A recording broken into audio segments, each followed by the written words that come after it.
Hey, what's up, comrades? This is Carlos Garrido from Midwestern Marx. I want to do a video today on Ludwig Feuerbach, specifically on some of the ideas that arise in the essence of Christianity. And I want to cover the problem of alienation and how that sets up Marx, specifically the manuscripts of 43, 44,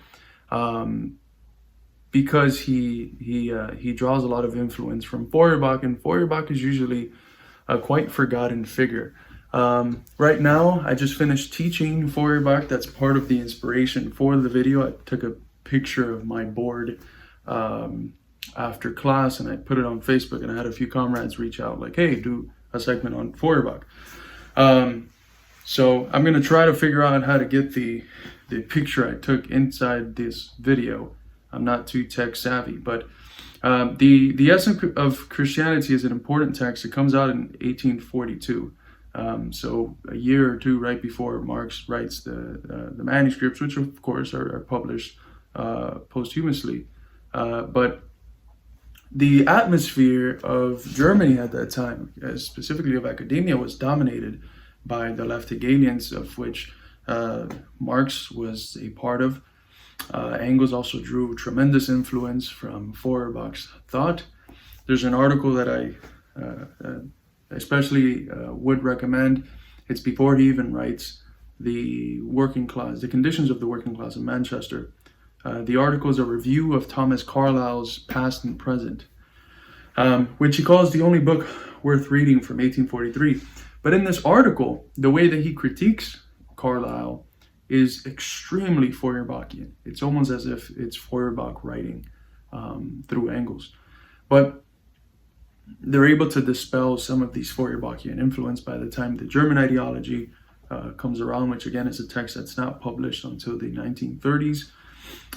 But in the German ideology, they are thinking through, they're beginning to think beyond Feuerbach, and that already starts in the 11th thesis on Feuerbach, which comes a little bit before even, I think it's 1845. But back to Feuerbach and the essence of Christianity.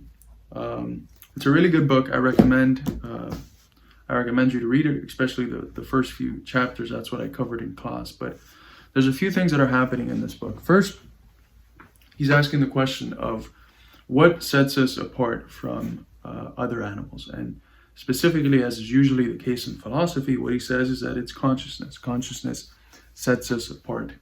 But he wants to define consciousness in a very specific way. He uses the phrase consciousness strictly speaking, and he says it over and over again. Consciousness strictly speaking. What do we mean by consciousness strictly speaking?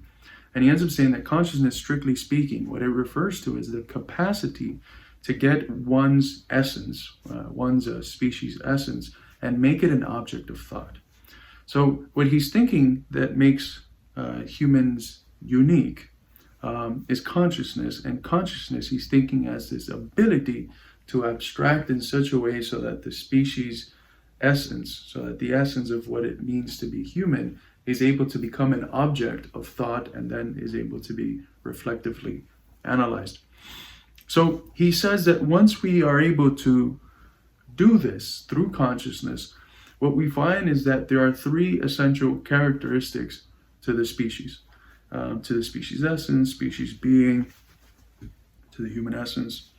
He says that these three characteristics are our capacity to reason, our capacity to love or to have affection, and our capacity to will, so to have acts of volition. So we have in the species, he argues, the capacity for perfect and infinite reason, volition, and will. And he says that consciousness is a process of making this an object of our thought and coming to understand it. Now, a problem emerges because at the individual level, none of us are able to have perfect reason, love, or will.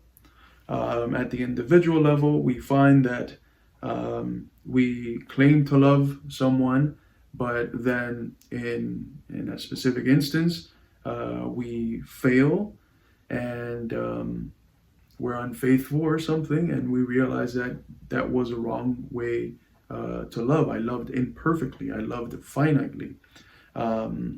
We are doing a mathematical equation. Our teacher tells us, show your proof. We spend 2 pages on proof, and then at the end we use the trick that our teacher showed us to go ahead and see if the answer we got fits the equation and is right, and then we go check and we see that it's wrong. We have found a finitude. We have found imperfection in our reason. We tell ourselves that we're not gonna eat chocolate, and then we pass by the sweet section of the supermarket, and we're like, you know what, I'll just take one. But what ends up happening in each of these cases where we find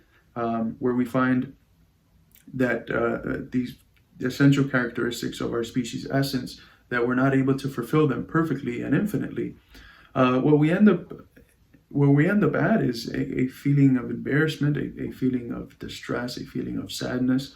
Just imagine any of those 3 instances, or any instance that you can come up with in your life where you feel like you have loved imperfectly, where you have reasoned imperfectly, where you have willed imperfectly. You feel bad afterwards. You feel bad. And there's different comfort mechanisms. I brought it up in class. What are some of the comfort mechanisms? And someone said, going to a bar. That's definitely one of them, right?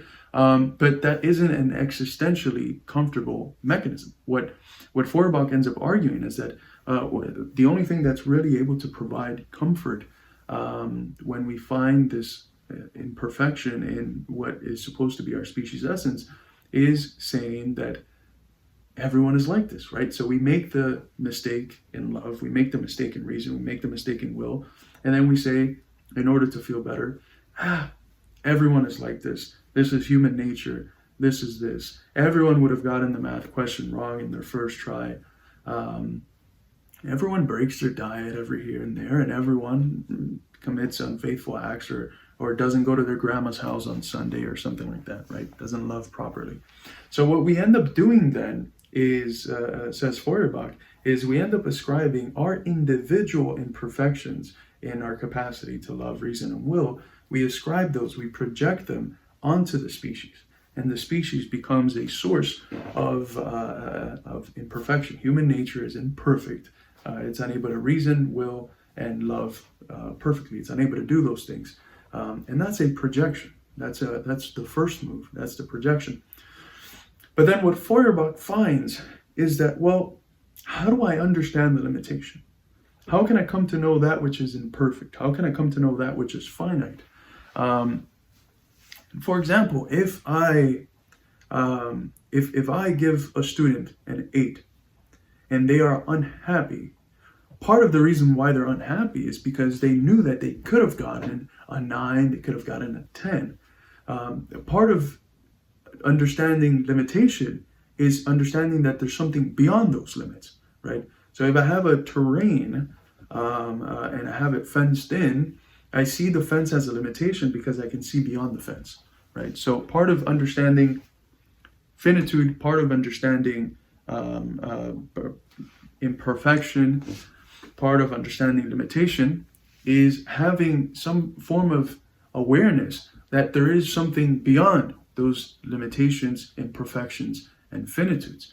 Having at least some vague understanding of perfection, infinite, and limitlessness.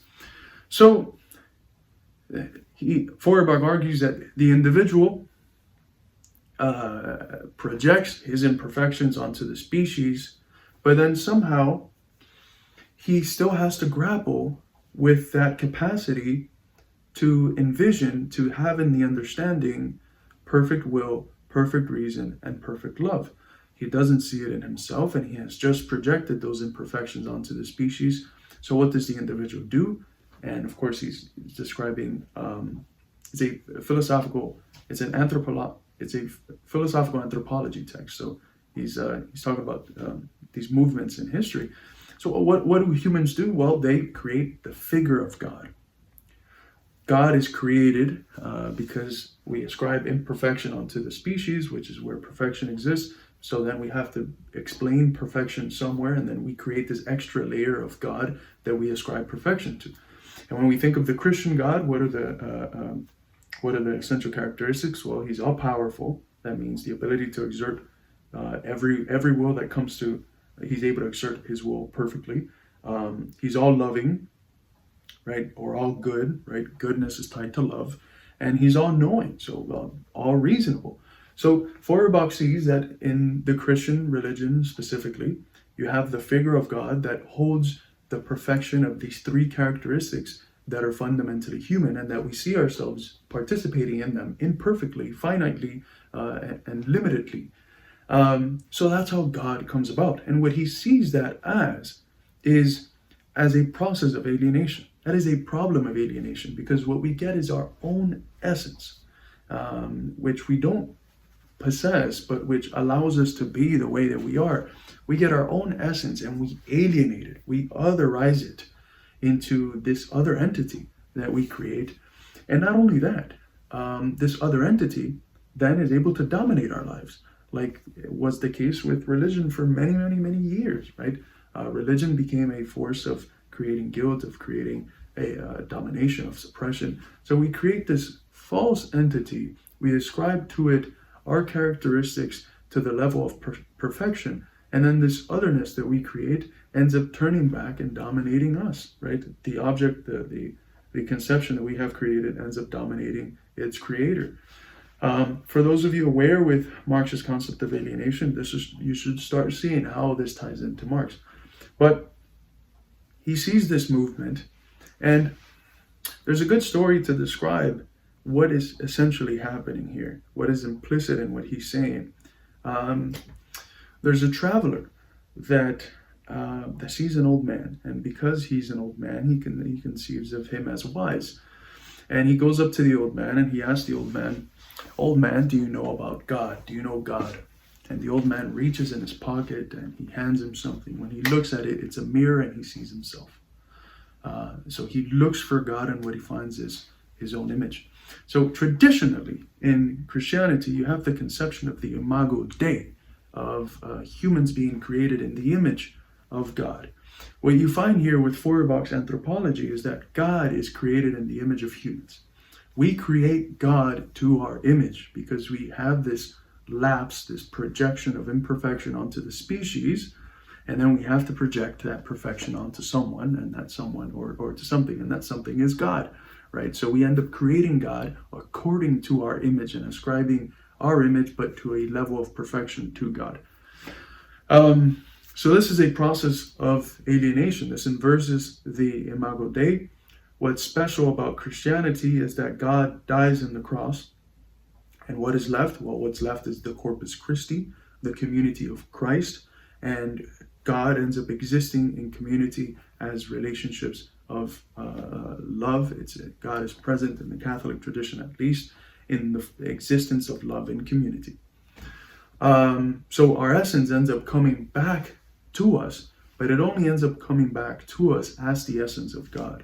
So we participate in our essence, but we do so because we conceive of our essence as being the essence of God. We don't do so genuinely understanding that the ability to love, reason, and will is part of the human essence. So that might have been a lot of philosophical mumbo jumbo, but that movement of alienation, that process of otherization, is it's a real problem at the time. It's a problem that philosophers are grappling with because it establishes the question of meaning, and it ends up being formulated as the question of meaning later on in philosophers like Edmund Husserl, who writes like The Crisis of European Science, and philosophers like Max Scheler, and in various different European philosophers that grapple with the question of meaning. Yes, we're developing in all of these different areas, but these developments are completely separated from human life. Of course, we know what the Marxist position is, and I'll tell you that right now. Marx, as someone who is both influenced by Hegel's dialectic and by Feuerbach's materialism, applies both to the realm of economics. And what he finds is that alienation in God, the alienation of our essence into God, is way after. The origin of alienation is in production. Marx redefines our species essence from this vague sense of our capacity to reason, love, and will. And he defines it still a little bit idealistically, but he defines it as our ability to consciously engage with nature through labor. What makes us uniquely human is that we have the capacity to labor in a conscious manner and to have this specific interaction with nature, because nature ends up being a necessity to us in a dual sense. First, because the stomach, we need to eat. We need nature in order to survive, because we are nature. But also because labor needs nature, right? And this critique again appears in the critique of the Gotha program, where Lassalle claims that all value comes from labor, and Marx says, no. Nature is the source of value. Labor creates value on top of the value that exists in nature. But back to the scheduled programming and to the question of alienation. This process of otherization, this process of the separation of the essence, which Feuerbach describes as something that goes on because of this individual imperfection, and then eventually this projection of our essence onto God, Marx sees this in the economic realm, and he sees that our essence as essentially laborious creatures that are able to labor consciously, that are able to plan when we work, that essence is torn away from us. That essence, we are fundamentally separated from participating in it in the way that capitalist relations of productions take place, because we're alienated from the process of production. Subsequently, then we're alienated from the product of production. The product of production ends up turning into an enemy to us, in the same way that God was something that dominated us. The product is something that dominates us, because as we continue to create products, our creation, turn into our enemy, because they aid the capitalist in the continual reproduction and expansion of capital. And they essentially fall into our enemies' hands and become weapons to be used against us. So Marx sees the source of alienation in the economic sphere. And because we're alienated from our process of production, in the process of producing, we become alienated from that product of production. We become alienated from other people. Even though it's a socialized mode of production, we're alienated from other people. We're separated from them. We're separated subsequently and alienated from our species essence, right? What makes us uniquely human is our ability to consciously labor and engage with nature in this way. We're unable to do that. We're alienated then from nature as well, which is an integral part of the human essence. So Marx uses Feuerbach, turns his attention to economics, and finds that, yes, there is this process of alienation that's going on with God, but that its fundamental source is in the economic realm, in the relations of production, out of which that alienation first takes place, and that the alienation that we find with God is but a comfort mechanism in order for us to have a sense of comfort in a world that's dominated by wretched conditions, right? The famous quote that people toss out, the famous and famously misinterpreted quote of religion being the opium of the masses, has a double meaning. It's not just that religion is harmful in the process of alienation, but that it is also comforting in the same way that a drug helps you escape a world that's wretched. It helps you enter a world that is more endurable. Religion helps you do the same as well. So at one end, it is similar to the alienation that Feuerbach is talking about, but it's only that because alienation in the economic realm of our real species essence already exists. And what it works is as this comfort mechanism for us to be able to endure a life that's constantly engaged in this wretchedness, in these conditions of poverty, and in this separation from what makes us fundamentally human, which is our ability, again, to consciously labor. Now, Marx drops this Feuerbachian jargon of species essence, species being, but I argue that he's still in a more anthropological and less ontological or philosophically idealist way. He still sustains the concept of labor as a very important concept in what it means to be human. Even though human nature is, of course, shaped by the historical epoch, in each historical epoch, the concept of labor is always present as one of the characteristic modes in which human nature ends up taking form in that epoch. So I don't think it would be wrong that even though Marx moves away from the discourse of species being, to say that if we're going to talk about the human species, we have to talk about it being a species that can consciously work, right? And in Capital, of course, he has the example of the bees, where the bees are able to labor, but what the bees can't do that the humans can is labor in these planned ways. They can't consciously labor. He also has the example of the spider in Capital. And we're talking there, of course, 1867. Then in the Critique of the Gotha program, which comes afterwards, I believe it's 75, he's talking about communism as the moment in which we're able to fully labor in a way that eliminates the contradiction between mental and physical labor. And what does that mean? Well, that physical labor is done consciously. There's mental processes and cognitive activity, creative cognitive activity that goes into the creative process of physical labor. And you can enjoy it because you're participating in something that is integral to the species, something that the species enjoys. So from Feuerbach's concept of the alienation